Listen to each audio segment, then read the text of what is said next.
Alright guys, today we get to enjoy working on 2013 Cadillac ATS. Love the car. I haven't had it too long, but I can't get a good shot of it. But beautiful car, runs great. It's got the inline four turbo. But we got pretty sure what seems to be a bad hub bearing. And they're really not too bad to do. We've done a couple videos of, in the past. We always go through Detroit axle and this one, so hopefully we're the right one for it. They only make a couple different kinds. You got the rear wheel drive and the front wheel. I think they have the front wheel drive, the rear wheel drive, and the all wheel drive. This one is the all wheel, has the all wheel option on it. So you got your big nut there for the axle. This one, you can see that where that nut is usually crimpled down right there. It goes into that groove. I just use a flathead screwdriver and tap in there to straighten that up so you can release it. Just about everything on here, I think I have loose already. And a lot of the stuff can be a bear. These calipers have, to remove your pads, they actually have pins in them. You got an upper pin, lower pin right here. And once your pins come out, they go through the top, the bottom, get them out, this bracket comes off, you can remove your pads. And then, I don't know if I can see them, I'll show you when I get them out, but you got two big, here's the lower one. You got these two big bolts right here that have to come out, and then of course you got your three little ones that's holding the hub assembly in there. So, we'll give it a shot, see how it goes. Alright, so I think the first thing we're going to deal with is getting this caliper off. Got a pair of vice grips on the back side of the pin. See if we can just... Nope, that ain't going to work. Alright. So I used a little Phillips head screwdriver just to get the pin started coming out, but I was hoping I'd be able to grab it with a pair of vice grips on the back. Get the backy guys up. I was hoping I could get them on the back and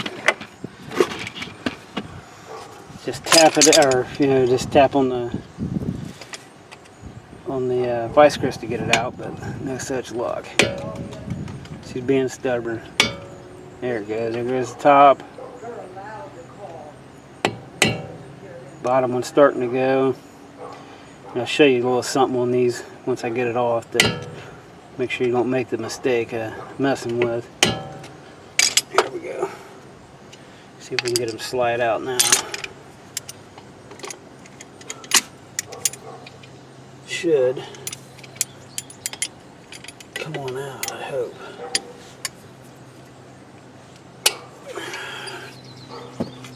There we go, top one's going.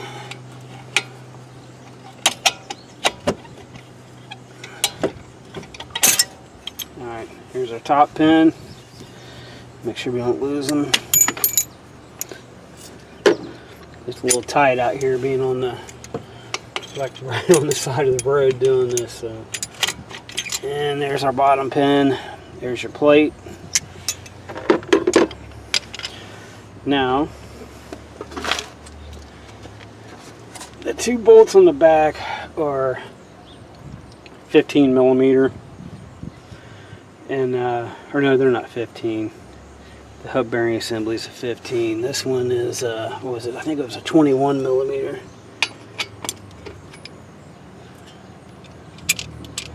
Yeah, so the two big bolts on the back side of the caliper are 21 millimeter, and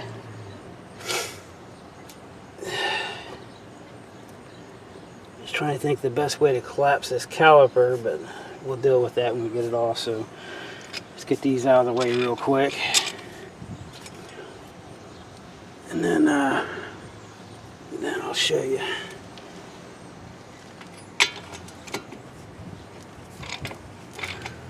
Shouldn't be really that bad of a job to do because it's basic hand tools.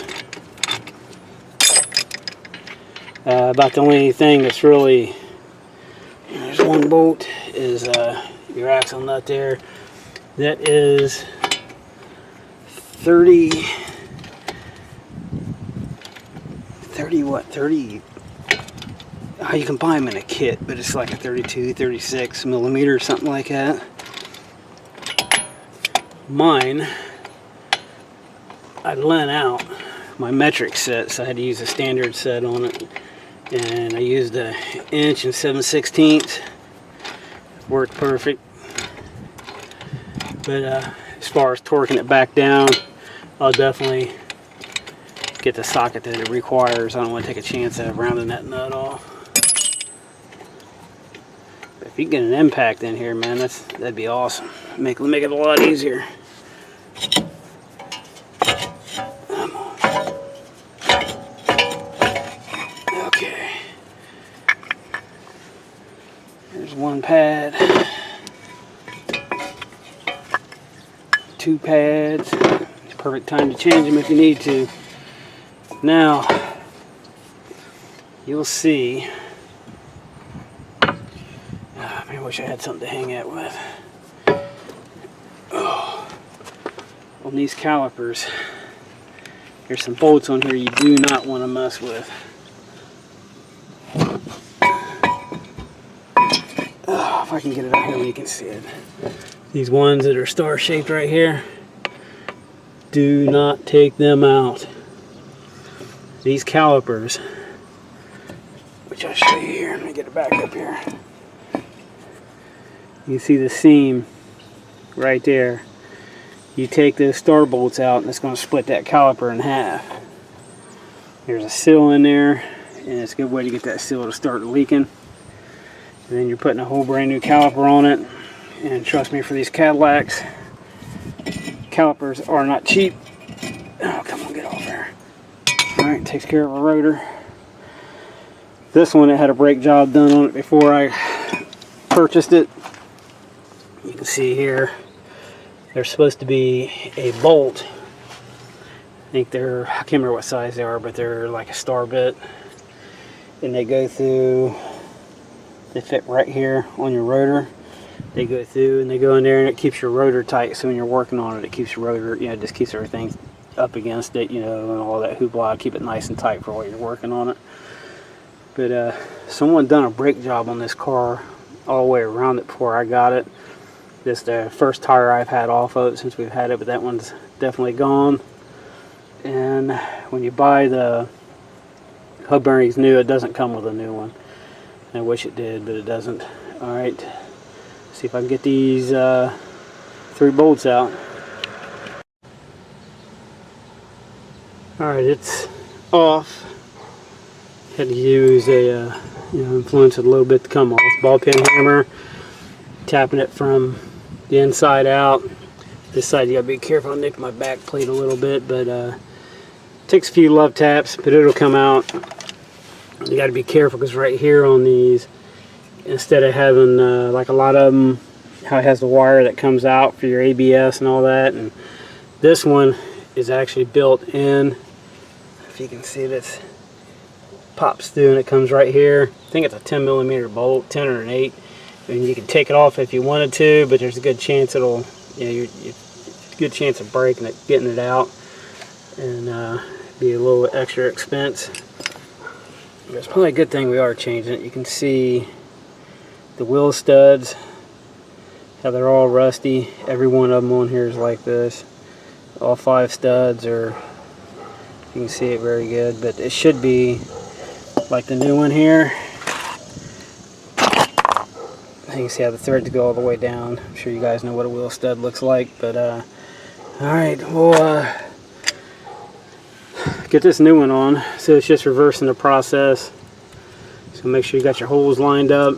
This one, where it has all-wheel drive, it's weird because even though it's not in all-wheel drive, the front axle assembly, even when the front end's up, it's still just like a front-wheel drive car. It only turns each way a little bit, so you just have to make sure you got lined up on the right tooth to keep from having to fight with it. But the biggest thing is going to be make sure you don't get anything in there and jack that sensor up. You want to try to clean this up a little bit. I just took a screwdriver and stuck in there, just ran it around some, but I stayed away from the sensor. So I give it a light cover of oil when I slide it in, just on the teeth and right there, just make it a little slicker to slide on. So we'll get this on and see what we're running to next. Almost forgot the outer edge right here. You want to go around it also. Sometimes they'll get a from the hub assembly where it was mounted for so long. When you take it off, it'll have a ridge that goes around it, and it may or may not affect how flush your new one will set against it. So you definitely want to clean it up. I say in these ones, I just cleaned it inside and out and just put a little oil on it. I know a lot of people use anti-seize. I just don't. I don't have any, and forgot to grab it because it is a good recommendation just in case something goes wrong and you got to take it back off for some reason. That make life a lot easier, so it's not stuck on so bad. But so the only thing I have is some Valvoline, so I'm just going to put a little bit on it just so it has at least a little something. So we'll go from there. All right, we're going to start getting assembled back together here. All right, we've got 3 bolts in the back, the top and the 2 sides. Everything cleaned up, bolted up, and got the nut tightened back up. You want to make sure you have a groove on this side and a groove on this side. At least one of them, you want to dimple that in. Right here, I just used my ball peen hammer and a small pry bar. Just stuck it on there. You just want to dimple it down there just so you ain't got to worry about your nut backing off any. And so next up we'll do get the rotor back on it and get the caliper put back in place. Alright, the caliper. Now the pads is where they slide in. You want to make sure these tracks right here, you got an upper or lower on each side. You want to make sure these tracks are clean. They do sell a lubricant for these that I'd recommend putting in. It's just, no way to get to the store, kind of in a pinch, and forgot to buy some of the stuff I needed. So don't be like me. Find out what all you need. Get it while you're at the parts store or wherever you get your parts from. But you want to make sure those tracks are clean and go from there. This one ain't that bad. I'll wipe it out and everything, but alright, let's get her on. So just remember, you only got 1 bolt for the top, 1 bolt for the bottom. Alright, we got our caliper. I still got to tighten the 2 bolts up in the back. I'm going to do them after I get all this set in place. I'm going to give it a little bit of movement because I had just enough. I didn't have to compress them. The pistons had just enough for the old pads to go in. There's still plenty of meat left on them, so I'm going to keep using them.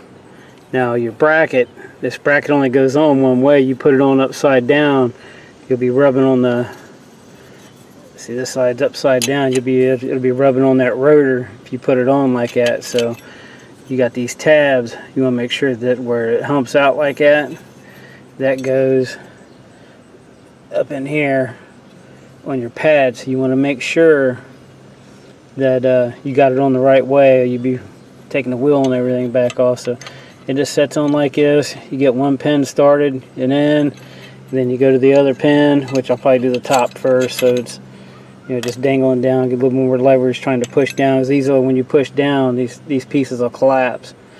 So I'll get the top pin in first. All you gotta do is get it up there. Once you get it started, just tap it into place and it'll pop out this side, and when it does, it's pretty much, it locks itself. You can see how they're bubbled up here. But it locks itself in place. Once it's in there, it's locked in place, so you're good to go. Alright, so we'll get this in real quick and I'll tighten up in 21mm bolts in the back. Here we go, it's complete. And this right here is where, if it had that star bit in it, that's where it would have screwed in to hold the rotor in place. But it didn't have it, so another way to do it is you don't have to get it super tight to stow. I just put them on finger tight. Just stow with your lug nuts on there. It'll hold your rotor perfectly fine.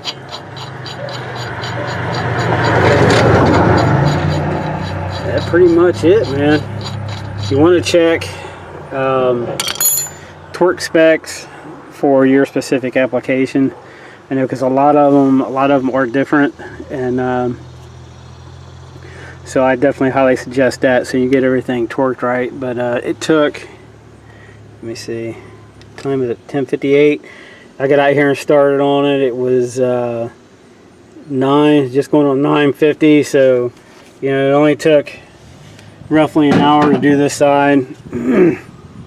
I still got to do the other side yet, but it'll probably be, I might do it tomorrow morning. It's starting to get a little hot out now. So, but I was actually just going to do this side today and then do the other side next weekend. But after seeing how bad a shape these studs are, I'm sure the one on the other side is the same way. So I'll probably do it first thing Sunday morning, get it out of the way. But that's it. They're, you know, it's basic hand tools. But the only thing you really have to track down is if you don't have a socket that'll fit that axle nut. You know, call your friends. Somebody might have one, or you can go to, I know some of the local shops like Advance, AutoZone, a lot of places like that. You can rent tool sets from them. And the axles, or Detroit axle, it was, let me see if I still got it on my phone. I believe it was cheap. I mean, you can look them up yourself for your application. But mine, yeah, 114.22, that shipped to my house with a 10-year warranty on their product. I mean, granted, they are made in China, but you know what's not anymore, you know. Because, you know, I used to be a big fan of Moog until they went overseas. So once they went overseas, I started using Detroit axle, and I've had really good luck with them ever since. I've always recommended them to everybody. But thanks for watching, guys. It's that simple. It took about an hour. The hardest part is, once you get everything apart, is getting your actual hub bearing assembly out, you know, out of here. This one I've had them to where they're pretty tough, but this one really wasn't that bad. I had just enough room to where I could get on the back side with that ball peen hammer and tap a little here and tap a little there and tap a little at the bottom. You know, give it some pretty good solid smacks, and it once you get it to break that rust ring, excuse me, from where it's setting, you're pretty much golden. And as I was saying, it only took an hour, cost $114. And that is for both front hub bearings. And so I've always told everybody about Detroit axle. I've always got good deals from them, and I've never had them not honor any of their warranties. And thanks for watching. Hopefully this helps someone out. I wish I could have gotten a little bit more detail. If I had a garage to work in, it would have definitely been in more detail on this. And I'm like out here on the side of the road in the hood, so it's kind of hard to do anything, having to watch your back to keep from getting ran over. But thanks for watching, guys. I'll catch you at the next one.